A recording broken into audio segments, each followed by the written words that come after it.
This is Jackson. He created a class at our school's elementary program, teaching kids about embracing everyone's uniquenesses and making new friends. I went to the elementary school for their after-school program, which is around 60 kids, and I went there to present to them about how they can be more inclusive and how they can look for unique individuals in social settings and find them to become more friendly and really include them in what they do. And so we went through a variety of different examples and activities. I gave them each a sheet of paper, and they would draw a dog, and then after they were all drawing their dogs, which they all enjoyed a lot, I took the dogs up and I kind of flipped through what we had, and I told them, like, if you took all these dogs to the dog park, despite their differences in size and shape and breed and all the different aspects that makes each dog an individual, they'd still chase the same bone, they'd still chase a ball, they'd sniff each other's tails, they'd run around and bark for hours on end.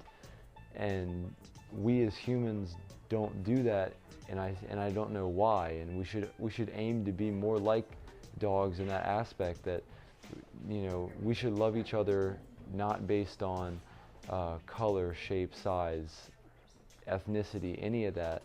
We should really just focus on who people are on the inside, and that's who you should determine who your friends are. So when you hear that someone has some sort of disorder or they have some sort of difference in them, you shouldn't look at that as, oh, poor them, or oh, it's a disorder, it's a bad thing, because it's not. It's what makes them unique. I asked Jackson, why did you create this class?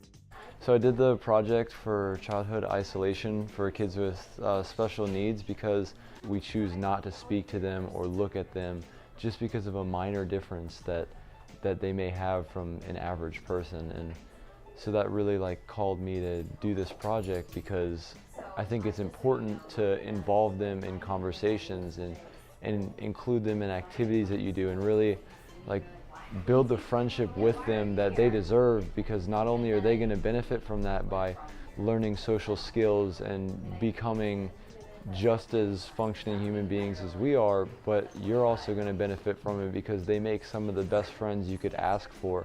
With the passion and the enthusiasm that they bring to everything that they do, they're honestly the kind of friend that you should always pursue in life.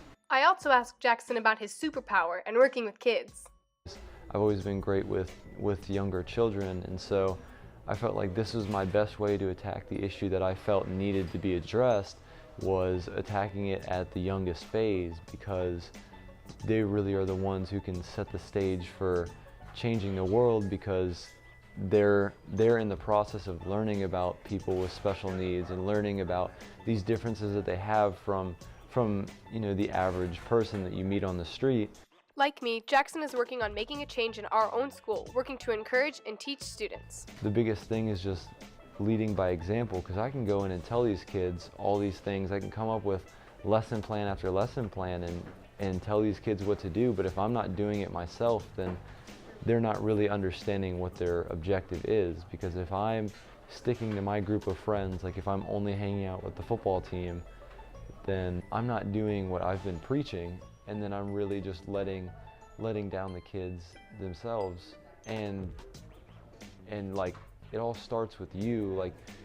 What my goal is to start it with the kids and have them be the change in the world, but it really does start with our age group too, because we are at the age where you have to recognize mental illnesses and special needs, but you have to also be caring enough to not just cater to it, to be receptive and friendly towards them. And we're not excluded. We can't just say, oh, we should start it with the younger kids in the elementary school because they haven't quite grown up and understood yet. We're past that. It's too late for us, because it's not. It's never too late.